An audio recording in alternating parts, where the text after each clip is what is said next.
네, 오늘은 계시록 20장 강의 자료 6분 자료를 가지고 계시록 20장 말씀 이어나가도록 합니다. 오늘 나누고자 하는 것은 오는 새 세상인 주와 그 그리스도의 왕국의 그 실현 성취에 대해서 말씀을 좀 나눠보려고 해요.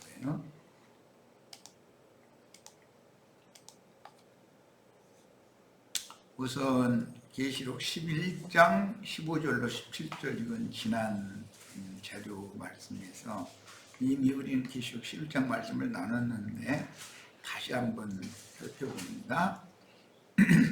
일곱째 천사가 다 팔을 두니 하늘의 큰 음성들이 있어 말하되 이 세상 왕국들이 우리 주님과 그분의 그리스도의 왕국들이 되었으니 그분께서 영원 무궁토록 통치하시리로다 하니 하나님 앞에서 제자리에 앉은 24장로가 얼굴을 대고 엎드려 하나님께 경배하며 말씀드리되 지금도 계시고 전에도 계셨고 장차 오실 주 하나님 곧 전능하신 이시여 우리가 주께 감사드리는 것은 주께서 친히 주의 권능을 가지고 통치하시니라 이렇게 기록이 됐는데 이것은 킹제임스 버전하고 회복요구를 참조해서 인용을 한 거예요.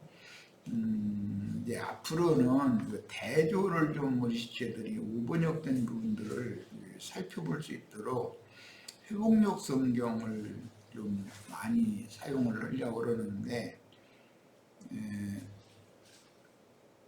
주문을 무턱대고 할 수가 없으니까 책이 있는 분은 주문을 다시 안 사도 되니까 책이 없는 분은 인터넷상으로든지 전화로든지 우리 윤혜수 자매님한테 다 함께 취합하도록 몇 권이 필요한지 필요한 만큼만 주문을 하려고 그래요.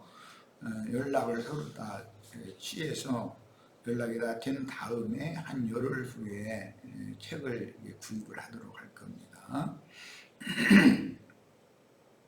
저기 서울 지역은 김옥경 자매님한테 하세요. 그러면 거기 책 몇 권이 필요한지 여기는 뭐 여기 이제 무리들만 필요하니까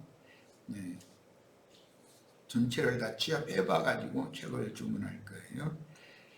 자, 오는 새 세상에는 염소무리의 만국들로 구성된 세상 왕국들이 이어지며 이를 맞은 이스라엘 12지파의 전도를 통해서 주와 그 그리스도의 왕국들이 온 지구상에 세워져 신령한 장막 생활을 하는 양무리의 모임들이 이어지는데 현대 세상 나라 사람들이 있고 교회에 들어온 사람들이 있는 것처럼 오는 세상에도 그렇다는 것이죠. 땅에 주님의 백성들이 있는 거예요. 그 대신 또 온전케 된 의인의 영들인 신부성에 들어간 온전케 된 의인의 영들의 세계가 있어요. 그러니까 하늘 왕국이 있고 지상 왕국이 있는 거다 그런 거예요. 이것이 그 천년이 차기까지 오는 세상에서 실현될 분봉왕들의 나라입니다. 세상에서도 큰 제국은 그 주 정부가 다 따로 있죠. 우리나라도 이제 그런 제도를 조그만 나라지만 인구가 많이 살으니까 중앙 정부가 있고 각 도라든지 시의 정부가 따로 있죠. 그래서 시의회도 따로 있고 시장이나 도지사가 자기 주관대로 자기가 다스리는 영역을 다스리는 거예요. 그런데 중앙 정부와 협조를 해야 되는 거죠. 예를 들어서 뭐 중앙 정부의 여당이 이제 정권을 가지고 있는데 야당 사람이 지방 정부의 도지사나 또는 시장일 수가 있죠. 그렇다고 해서 자기 맘대로 어깃장 나는 짓을 하면 안 되는 거죠. 국가가 일관된 어떤 정책을 시행을 해야 되니까. 물론 중앙정부도 지방정부를 무시하면 안 되니까 이제 그 의견을 잘 조율을 해가지고 좋은 방안으로 어떤 일을 추진해 나가야 되는 것이죠. 나는 뭐 세상 나라 정치 얘기는 되도록할 필요도 없지만은 여당과 야당이 어느 한쪽으로 이렇게 너무 치우치면 나라가 발전을 못하는 거다. 비등비등해야만 서로가 이게 좋은 견해를 해서 가장 좋은 방안으로 이렇게 나라 발전을 시킬 수가 있기 때문에 한쪽으로 너무 치우치면 좋은 현상이 아니죠. 지난 그 정권에서 우리나라 보면은 너무 치우쳐서 많은 국회의원의 수가 한쪽으로 이렇게 치우치다 보니까 거의 독재 정치를 자꾸 이렇게 해나가잖아. 그건 좋은 정치가 아니죠. 이제 그러다 보니까 이제 소수 야당은 이제 막 완전히 이제 기를 쓰고 죽게 하면 살이 이런 식으로 그냥 무턱대고 반대만 하고, 근데 또 이렇게 하면 나라가 엉망이 되버리잖아요. 잘 타협하고 화합하고 난 비등비등해야 그게 가능한 거죠. 어쨌든 우로든 좌로든 극으로 치우치면 안 되는 거다. 이 균형을 딱 잡아야 되는 거다라는 거예요. 중앙정부와 지방정부 얘기를 하다가 이제 그런 얘기를 했는데, 어쨌든 모든 게 형평이 맞춰져야 되고 균형이 맞춰질 때 국가가 균형 발전할 수가 있는 것이, 한쪽으로 치우치면 이게 균형 발전이 어렵죠. 하나님이 나라도 마찬가지다라는 거예요. 하나님 전능하신 하나님인데도 땅에서 하늘의 어떤 뜻을 땅에서 함께 동역하지 않으면 하나님이 어떤 일을 그냥 무자비하게 이렇게 하시는 분이 아니라는 것이죠. 자꾸 타협을 위해서 달래고 또 달래고 설득하고 또 이렇게 해야 맞는데 너희가 지금 오해하고 있다. 이것이 더 좋은 거다. 결국은 사람이 설득당하는 건 은혜를 입었다는 것이죠. 현세에서 전도로 사람을 얻어 주님께 드리기 위해 복음의 제사장 직분을 충성스럽게 수행하여 양무리가 악한 자들의 미혹을 이기고 쇠풀무 애굽의 실상인 불붙은 유리바다를 벗어나서 진리의 하나님께 접붙임을 받게 하는 사역으로 충성을 다하다가 순교하게 해야 합니다. 진리의 성령이신 주님께 인도하는 증인으로 순교한 충성된 종들에게는 10골 혹은 5골을 다스릴 분봉왕의 지위와 원세를 보상으로 맡기시고, 진리의 주님은 왕중의 왕으로서 오는 세상에서 주님의 왕국을 다스리십니다. 조금 전에 중앙정부, 지방정부 이 조율을 하고 균형을 맞춰야 된다. 왕중의 왕이신 주님이야 뭐 모든 걸 완벽하게 하시는 분이지만 지방의 어떤 분권을 받았다 해도 지멋대로 그 주님을 거슬리면서 이렇게 하면은 발전을 하기가 어려운 거죠. 있을 수도 없는 일이고, 사도 요한에게 보이신 이상이 계속되는데 큰 의미는 불사름을 당하고 이어서 천하 만국의 군대는 동방 왕들의 군대에게 괴멸되고 두 짐승이 잡혀서 산채로 불붙는 유황불에 던져지므로 현세가 끝나고 용이 잡혀서 무저갱에 감금된 이후에 이어서 보이신 계시는 주와 그 그리스도의 왕국이 실현되어 오는 세상에 나타나는 이상이었습니다. 주님의 왕국이 오는 새 세상에, 즉 새 하늘과 새 땅에 주님의 왕국이 실현되고 나타난다. 그 말은 하늘에 거하는 자들 또 땅에 거하는 자들의 이제 세계가 있는데, 땅에 거하는 자들의 세계는 모두 하늘에 거하는 자들의 어떤 영에 의해서 움직여진다는 것이에요. 주님의 예언과 같이 진리의 성령이 되신 주님은 당신의 나라가 이루어질 때 함께 오는 새 세상에 강림하여, 주님의 재림, 기독교계가 오해하고 있는데 재림환성이라는 건 거룩한 성 새 예루살렘이 내려오는 거예요. 그런 것이 인자 예수 독생자가 또 내려오는 것이 아니다. 이런 거에 대해서는 뭐 내가 여러 번을 언급했으니까 기독교계가 뭘 어떻게 오해하고 있는지를 사람들을 잘 설득을 하실 수 있기를 바랍니다. 새 세상에 강림하여 보좌들에 앉아서 오른편 양들과 왼편 염소를 판단할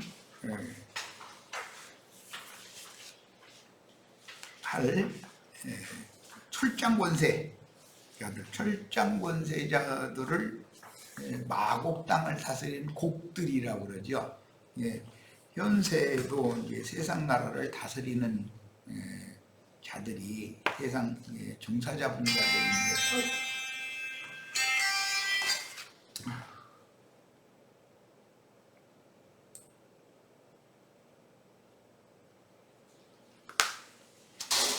종사 잡은 자들이 세상 나라를 다스리는 것처럼 오는 세상에서도 만국이 있게 마련이니까 그것에 종사 잡은 자들이 있어요. 그들을 머리라는 뜻으로 곡이라고 그래요. 그리고 그 곡이 다스리는 영역을 마곡 땅이다, 마곡 백성들이다 이렇게 표현을 하는 거예요. 자, 계시록 2장 26절로 27절 이기는 자와 끝까지 내 일을 지키는 그에게 만국을 다스리는 권세를 주리니 여기 만국을 다스리는 권세 이랬는데 만국 위에 세움을 받는 권세를 준다. 머리로 세워진다 이 말이에요. 모든 권세는 다 주님께로부터 나오는 거기 때문에 백성들이 마음에 들는다고 해서 꼭 모든 백성이 마음에 꼭 다 차는 왕만 세워지는 건 아니죠.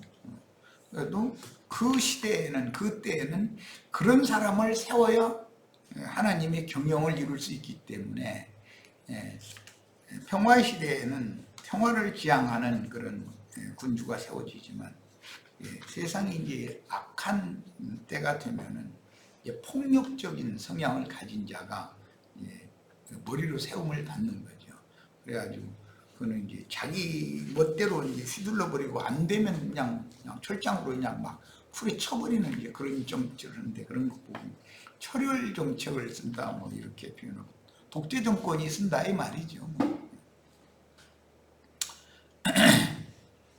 그 다음에 계시록 20장 6절입니다. 이 첫째 부활에 참여하는 자들은 복이 있고 거룩하도다. 둘째 사망이 그들을 다스리는 권세가 없고 도리어 그들이 하나님과 그리스도의 제사장이 되어 1000년 동안 이 앞에 관사가 있어요. 그 1000년 동안이요 그리스도와 더불어 왕노릇하리라 그랬어요.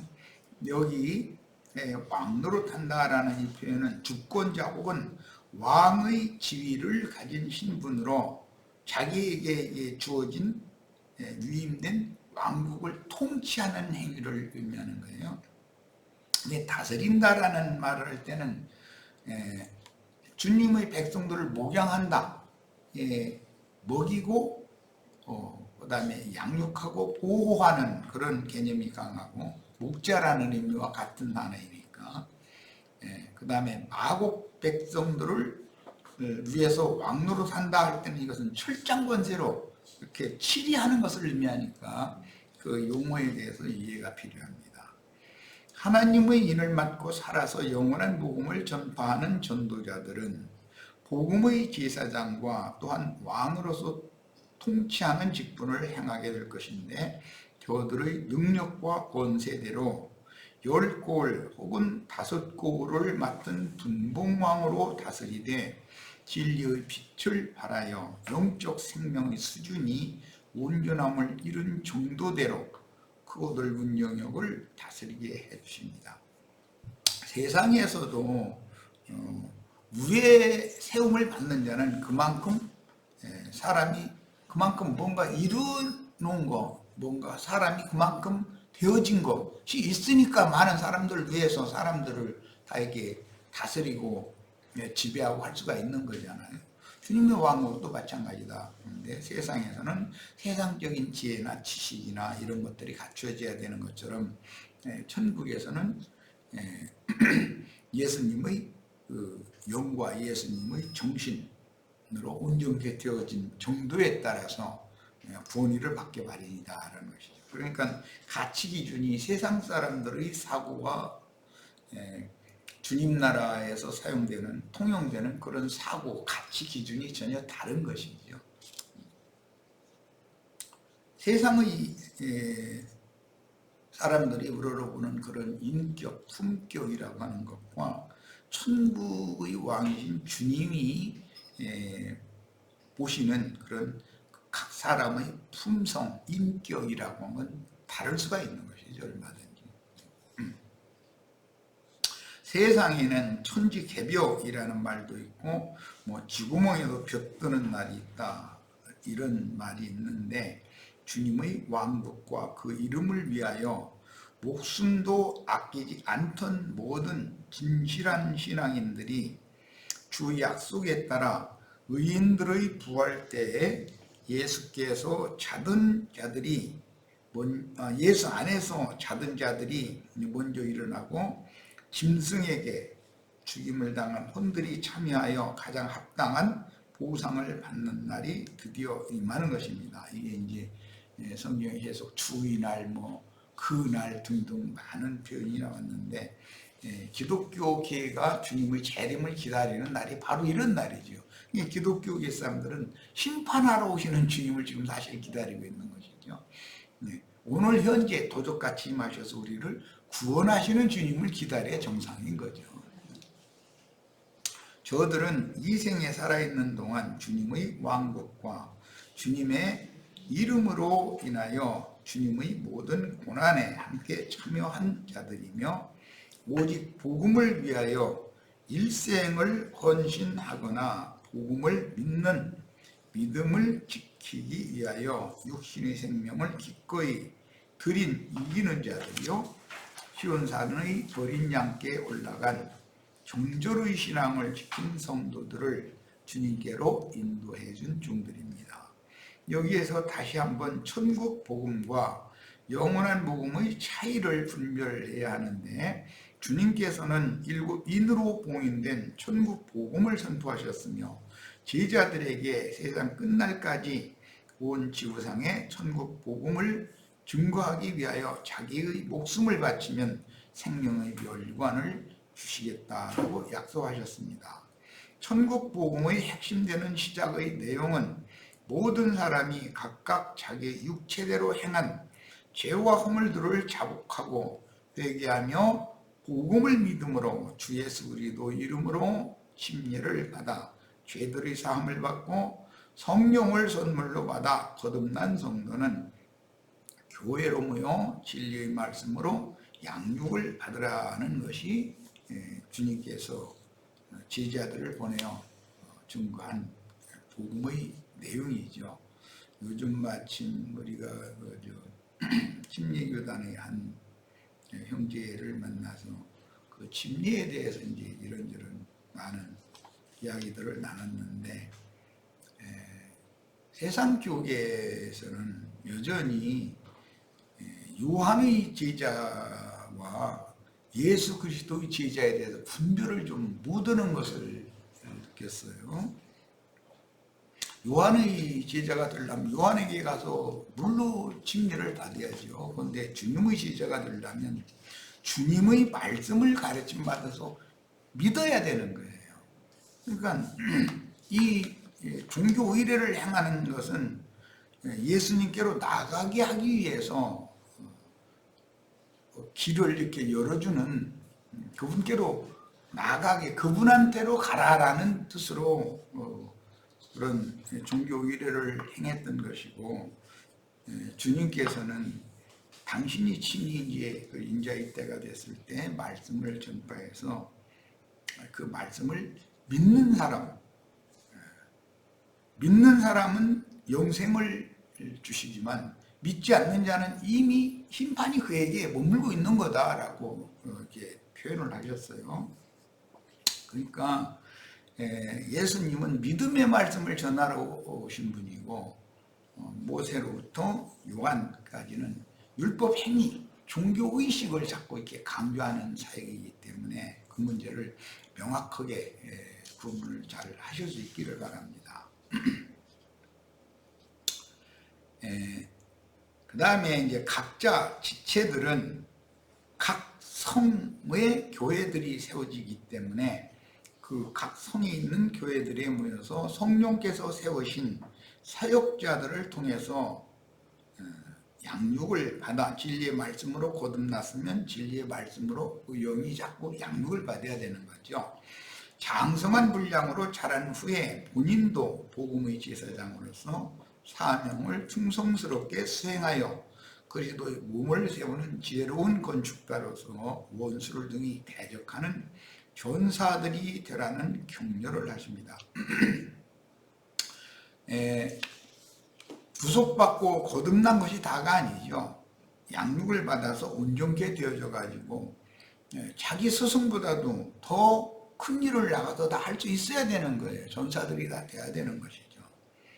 세상 끝 추수 때에 증거되는 영원한 복음의 회개하라는 내용은 이미 회개하여 죄들의 사함을 받고 교회 생활을 하는 성도들에게 다시 전파되는 복음으로서 성령이 교회들에게 하시는 말씀에 순종하여 마귀의 사자들과 동역하는 큰 음료에게 속한 세속교회 생활을 버리고 그리스도의 몸을 세우는 순결한 신앙생활로 돌이키라는 내용입니다. 영원한 복음의 주된 내용은 이미 임한 천국이 오는 세상에 실현되는 것을 중점으로 나타나는 천국이 있어요. 현재는 임하는 천국이죠. 그래서 오는 세상에 실현되는 것을 중점으로 다루므로 회개를 촉구하는 내용도 당연히 바꿔질 수밖에 없는 거예요. 현 세상에서 신앙생활을 위해서 세상 사람이 회개하는 그런 문제와 교회 생활을 하고 있는데 회개해야 되는 문제는 개념이 전혀 다른 것이죠. 그러므로 침례자 요한으로부터 시작된 천국으로 입문하는 길을 안내하는 복음은 육신의 몸으로 이 생에 살면서 행한 각종 범죄 행위들과 허물된 것들을 회개하고 천국 복음을 믿어 하나님의 아들 예수 그리스도를 영접하고 그 영에 따라서 행하는 교회 생활을 실행하라는 내용이었습니다. 그러나 모든 세대들 각자의 세상 끝이라고 하는 것은 주님의 경륜적인 세상 끝도 있지만 믿는 사람들이든 믿지 않는 사람들이든 각자에게 임하는 세상 끝이 있어요. 이것은 이제 죽는 날이 있다 이 말이에요. 하나님은 생명이 날 수가 길고 영원하지만 사람은 생명의 수완이 정해져 있으니까 한 세대는 오고 한 세대는 가고, 하지만 하나님은 어떤 기한 내에 때와 기한을 정해두시고 그 기한 내에 그 말씀으로 구원 얻은 자들을 충만한 수를 채우고 나서 추수를 종결하고 다음 시대로 또 넘어가서 또 그 시대에는 그 시대에 필요한 말씀을 통해서 구원을 하시는 거죠. 그러니까 하나님 말씀은 자꾸 항상 똑같은 것이 아니다. 씨를 뿌릴 때는 씨를 뿌리는 말씀을 해야 되는 거고, 기를 때는 기르는 말씀을 해야 되고 들어야 되고, 추수 때에는 배어지는 말씀, 세상을 떠나서 주의 품에 데려감을 받는 말씀을 당연히 나눠야 되니까 천국 복음이라고 해서 항상 같은 건 아니다라는 것이죠. 그런데 그 전체를 다 알아야죠. 시작부터 끝까지를. 자, 진리의 신앙을 지키고 모든 비진리와 싸우며 믿음의 결국인 혼의 완전한 구원과 천국의 나타남을 위하여 자기 목숨을 기꺼이 버리면 장차 오는 세상에서 양무리의 왕국들을 유업으로 받고 염소무리의 만국을 철장 말씀으로 통치하여, 이것은 형제 자매님들의 어떤 공의와 공법의 영이 오는 세상의 곡들에게 역사된다, 임한다 그 말이에요. 그 사람이 그렇게 하는 게 아니에요. 사실은 어떤 영이 임했기 때문에 그런 것이죠. 철장 말씀으로 통치하여 주님의 의를 이루는 권세를 주시리라는 내용입니다. 염소무리의 만국은 당연히 철장 통치를 당할 수밖에 없는 것이죠. 오는 세상에서는 양면이 있었었죠. 총알을 지향하는 그런 지리자가 세워지면 평화의 나라가 평화 시대가 되지만 자기의 주관, 자기 옳은 견해를 반대하는 사람들을 무자비하게 짓밟아버리는 사람이 세워져 버리면 그건 독재자의 그런 포악한 통치를 받지 않을 수가 없는 것이죠. 이것은 모두 지상세계의 모든 인간 나라를 경영하시는 것도 하나님의 절대 주권에 따라서 어느 때는 어떤 사람에게 그런 권세를 맡겨서 보내고 하는 것이다. 주님의 뜻에 달려있는 거다라는 것을 이해하셔야 되겠어요.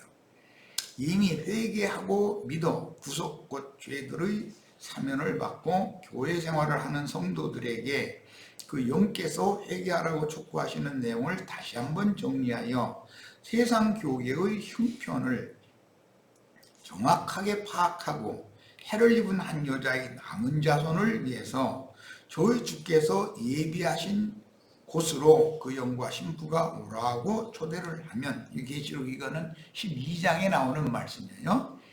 그곳에 모여서 뱀의 낯을 피하여 비밀리에 진리로 생명의 양육을 받아서 하늘의 시온산과 예루살렘에 이른 장자들의 교회 모임을 세우고, 아시아에 있는 7 교회들이 하나님의 목적이 아니죠. 거기서 이기는 자들을 빼내서 하늘에 기록한 장자들의 교회를 세우게 하려는 거죠. 교회를 회복시키는 것이 하나님의 뜻이다라는 거예요.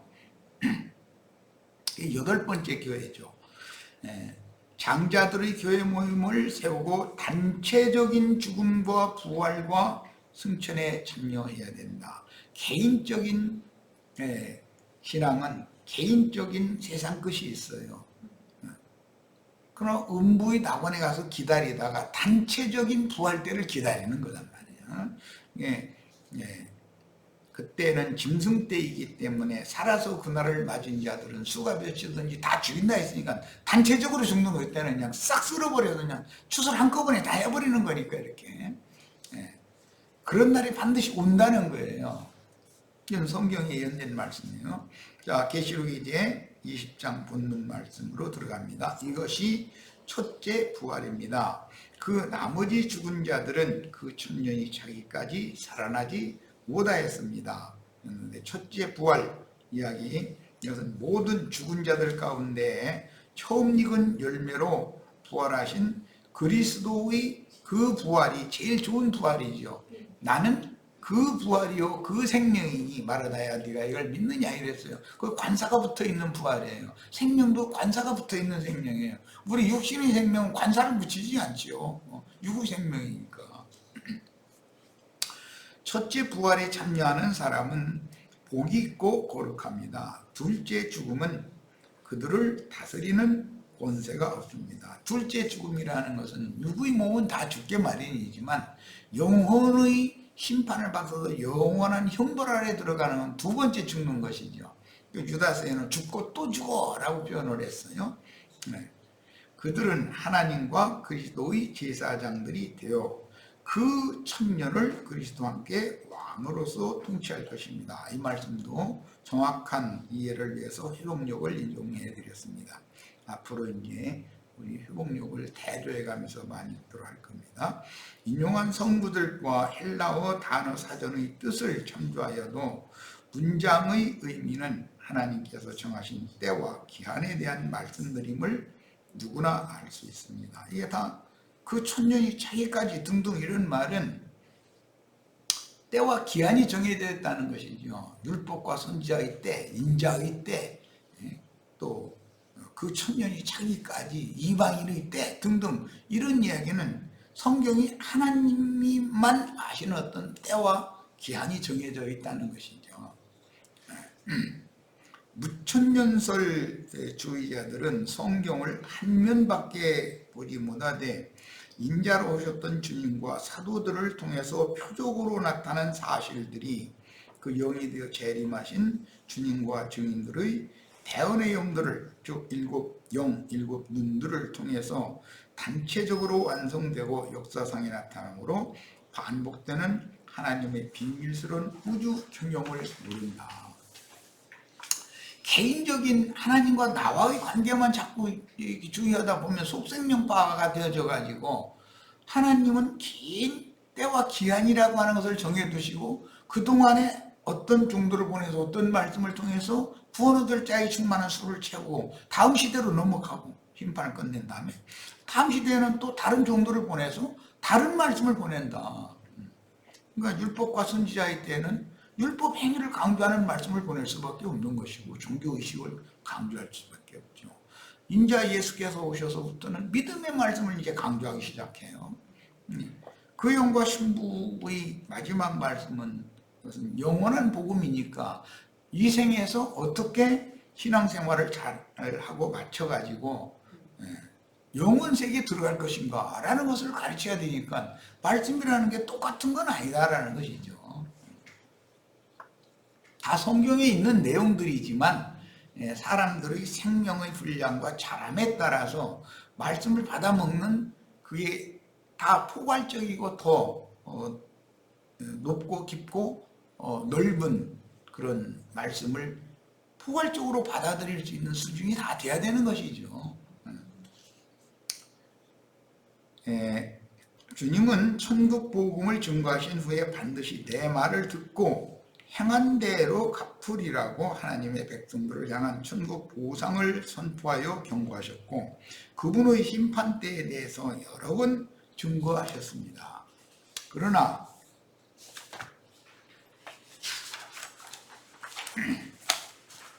그리스도의 심판대와 하나님의 심판대라고 하는 그 심판대에 대해서 교계가 너무 혼동하는 것 같아요. 그리스도의 심판대는 이방인의 때 끝에 세워지는 이야기, 그리스도인들을 심판하는 얘기니까 하나님의 심판대는 모든 피조물들을 전체를 심판하는 거니까 그 천년이 찬 후에 크고 흰 보좌의 심판대에서 하나님의 심판대가 배설되면 그 이후로는 영세로 넘어가기 때문에 더 이상 지상세계에 살아남아서 구원 얻을 육체라는 건 있을 수가 없는 거다. 그 천년이 찬 후에는 이런 하나님의 경륜에 대해서 이해가 필요합니다. 하나님은 자기 백성을 심판하시며 그리스도 심판 때는 그리스도인들, 믿는 이들을 심판하는 거예요. 하나님의 심판 때는 모든 불신자들도 다 포함해서 다 심판하는 거죠. 이런 그 내용의 의미를 이해할 필요가 있어요. 교회 추수가 끝날 때는 단체적인 죽음과 부활과 혼인집인 거룩한 성 새 예루살렘에 들어가는 승천이 실현되고 신부성의 재림과 그리스도의 심판대가 배설되며 그 천년이 차면 크고 흰 보좌의 심판대가 다시 배설됩니다. 현세의 교계인 큰 음녀에 대한 심판은 가라지의 단을 풀무에 던져넣는데 포도송이를 거두어 큰 섬 밖의 큰 포도주 틀에 던져놓고 밟는다고 이렇게 표현이 됐습니다. 첫째 부활에 일어나지 못한 그 나머지 신자들은 바깥 어둠에 버려두시며 짐승들의 나라인 세상은 아마겟돈의 전쟁을 통해서 심판하시므로 크고 첫째 부활에 참여한 이기는 자들은 마지막 그 심판 크고 흰 보좌의 심판대의 심판과 아마겟돈 전쟁의 심판은 개념이 다른 것이죠. 시기도 다른 것이고 첫째 부활에 참여한 이기는 자들은 불타는 유리바다 위에서 구원의 은혜를 찬양하게 되어 있습니다. 마지막 짐승의 때에 최후로 구원받은 사람들은 아슬아슬하니까 더 찬양이 감격적이겠죠. 저주받아 말라버린 무화과 나무는 반드시 부활되며 포도나무는 반드시 말라버렸다가 다시 살아나서 항상 다 죽은 것처럼 말라요. 그런데 새 봄이 오면 새순을 내게 되는 거예요. 그게 부활이 돼요. 무화과나무도 마찬가지고 포도나무도 마찬가지다. 그런데 하나님은 무화과나무의 때를 경영을 하시고 포도나무의 때를 또 경영하셔요. 포도원도 경영하시지만 무화과가 심어진 과원도 경영을 하시는 것이죠. 이것은 비유다라는 거예요. 무화과 나무는 혈통적인 유대인들의 이스라엘 나라를 상징한 것이고, 포도나무의 포도원이라는 것은 이방인의 때의 교회를 상징한 말이니까 하나님의 우주 경영에 대해서 이해를 할 필요가 있습니다.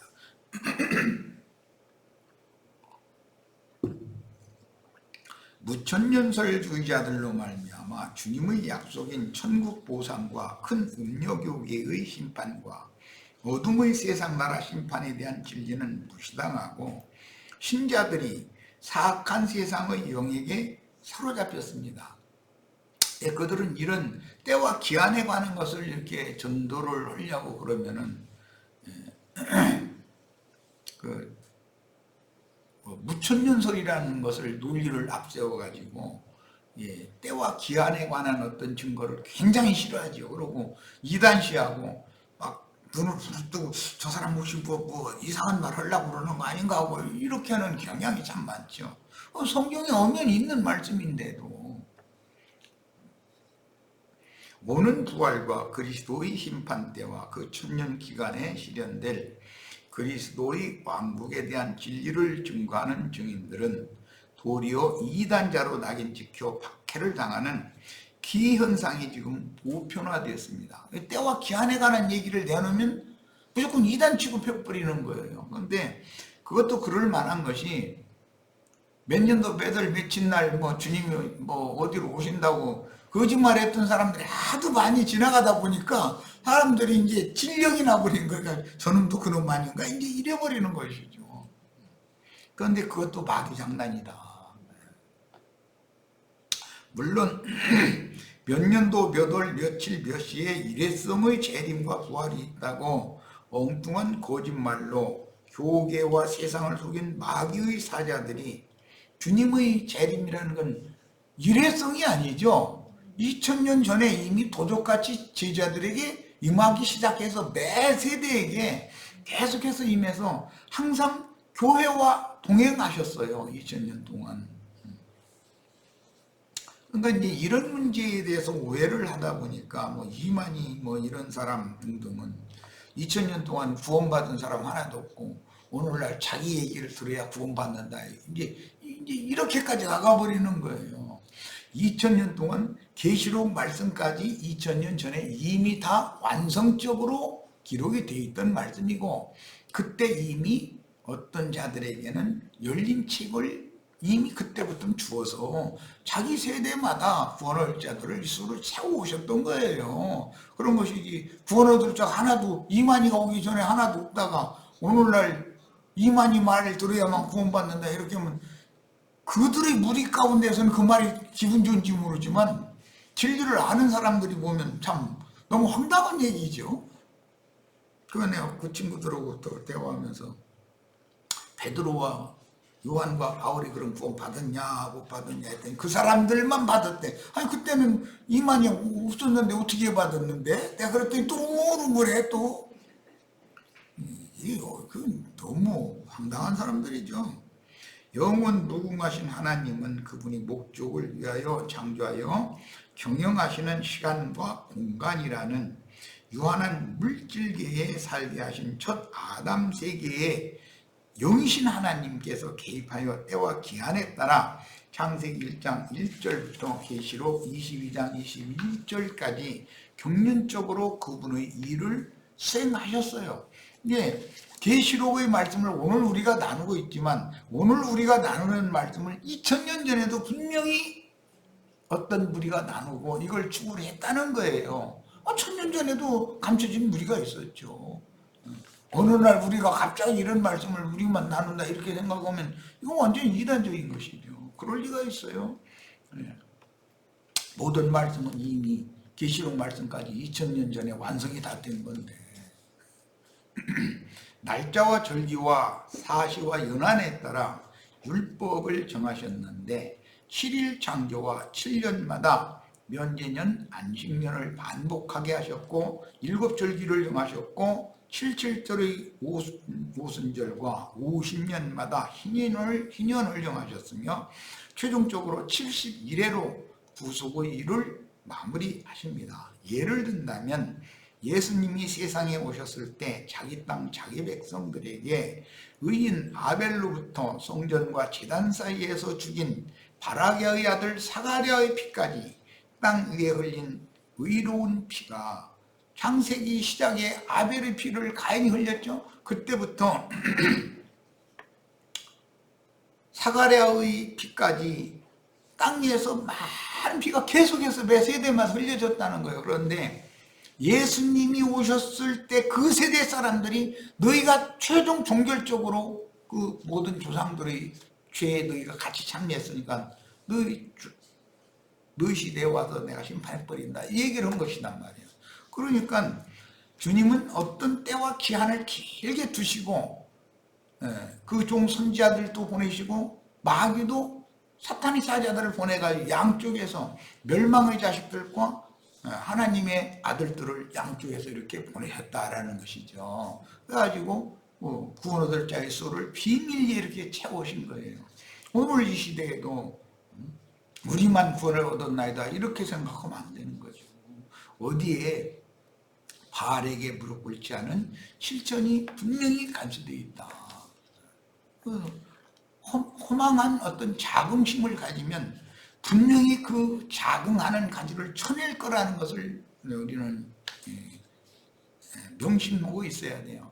이만희, 장길자, 박명호 등등 이런 사람들이 우리는 죄만 구원받았다는 것에 아주 기분이 좋아가지고 그냥 아주 난리가 아니요. 그런데 그게 자긍하는 가지들이에요. 그 로마서 11장에 보면 유대인들이 우리는 의인이라고 우리는 구원 얻었다고 자긍하다가 천해물 당하고 이방인들이 그 자리에서 붙임을 받았는데 이방 교회 중에서 자긍한 가지들 사정시 쳐내는 날이 온다는 거거든요. 그런데 그런 말씀에 대해서는 이해가 없어. 그래가면서 저희만 구원받았다고 하면 기분이 좋아가지고 이게 다 마귀가 사람들을 속이는 방법이죠. 이게 함정이죠. 누구 때부터 누구 때까지 긴 시대가 지나가도 매 세대의 죄악이 차고 은혜의 구원을 받은 수가 찼을 때를 맞은 그 세대가 지옥의 판결을 담당하므로 앞선 세대의 구원과 죄악이 후대로 유전되다가 그 충만한 수와 양이 차면 최후로 그래서 음부가 있는 거예요. 그래서 음부에서 이걸 모아놓는 거예요. 이제 단체적인 부활 때가 오고 단체적인 심판을 받거나 단체적인 구원을 얻거나 하나님은 우주의 경영을 이렇게 하신다는 것이죠. 구약시대에도 선지자들의 노선에서 신앙생활을 했던 소수의 모세의 제자를 자처해가면서 율법 제도에 의해서 경계받고 박해받는 소수의 무리가 감춰져 있었다는 거예요. 그래서 엘리야에게도 하신 말씀이 그거예요. 나 혼자 남았다고 그러니까 아니다. 바알에게 무릎을 꿇지 않은 7천이 나한테는 다 보존되어 있어. 너는 가져도 할 일이 나야. 이제 이런 말씀이 왜 주어졌는지를 오늘 우리에게도 똑같은 이치인 것이죠. 성경에는 때와 기한이라는 용어가 나오고 모세와 선지자의 때는 요한의 사역기간으로 종결되고 인자 예수의 때 즉 입만무성한 무화과 나무를 저주하신 때를 거쳐서 이방인의 포도나무 가지들의 때가 이어집니다. 지금 우리는 포도원 시대에 살고 있는 것이죠. 그런데 무화과 나무 잎이 말려가지고 처음 하늘과 땅이 떠나갔었던 것처럼 포도나무 잎도 말려서 처음 저주받은 하늘과 저주받은 땅이 큰 소리로 떠나가는 때가 또 온다는 거예요. 그래야 새 하늘과 새 땅이 당연히 임하는 것이죠. 자, 무화과의 때가 예수님이 자기 땅 자기 백성에게 오셨을 때 그 무화과 나무는 열매 맺을 때가 아니었다는 거예요. 그러면 그 다음엔 포도나무 때로 넘어가는데 무화과 나무 저주받아 버리고 포도나무 때로 넘어가는데 그럼 언제 무화과 나무가 열매를 맺겠냐? 이방은 충만한 하나님이 찬 다음에 인맞은 이스라엘 12지파로 말미암아 14만 4천의 열매가 다시 맺어지는 때가 또 온다는 것이 이미 예언이 되어 있다. 그래서 너희는 무화과의 비유를 배워라 이렇게 예수님이 복음을 전했던 것이에요. 자, 시간이 많이 됐죠? 네, 일단 네, 첫 시간은 여기까지 해서 마치고 잠시 쉬었다가 두 번째 시간 이어가도록 하겠습니다. 그 찬송가 가사 쓰는 거 보면요.